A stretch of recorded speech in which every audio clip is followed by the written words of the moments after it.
A landmark building in Atlantic Beach with nearly a century of history might be getting a facelift. A fundraiser is underway at Scout Troop 37's Red Hut. That's right. Our Zach Wilcox has a look at the building's history and why the troop wants to keep it around.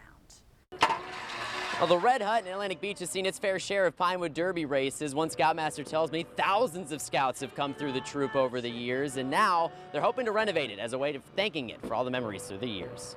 When I walked in, it was just seeing all this woodwork, and it was really neat. I was kind of blown away. Frank Tappan remembers thinking the Red Hut in Atlantic Beach was the physical embodiment of scouting when he first walked in back in 1974.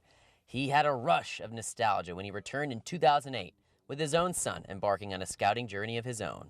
It'll be even more special when we get it fixed up enough so that I feel like it's going to last for future people. It did have the board and batten siding. Tappan says the Red Hut was built back in the late 1930s, incorporating some wood from an old post office. Although the number of Scouts coming through Troop 37 has ebbed and flowed since starting in 1937, the hut has stood the test of time. I think scouting in general, it went out of fashion for a while. It's had its own, little internal problems.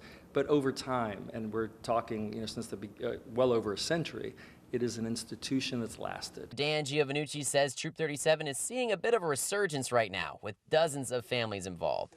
He feels the Red Hut deserves a resurgence of its own. Everything from plumbing and bathrooms to the roof and the exterior shell, but we don't want to change the character. Troop 37 has raised nearly $100,000 so far, but they're hoping a collection of former Scouts, local leaders, and community members will help push that number to $250,000. Sitting on this log raft, paddling it with shovels. That way, Tappan can keep instilling values in the building he has so many memories in. We do it by tricking them. We let them have fun, we let them do daring things, and then we sneak in the values. And troop leaders with Troop 37 are hoping that the renovations will attract kids, both boys and girls, from across the area, not just Atlantic Beach, to get involved in scouting.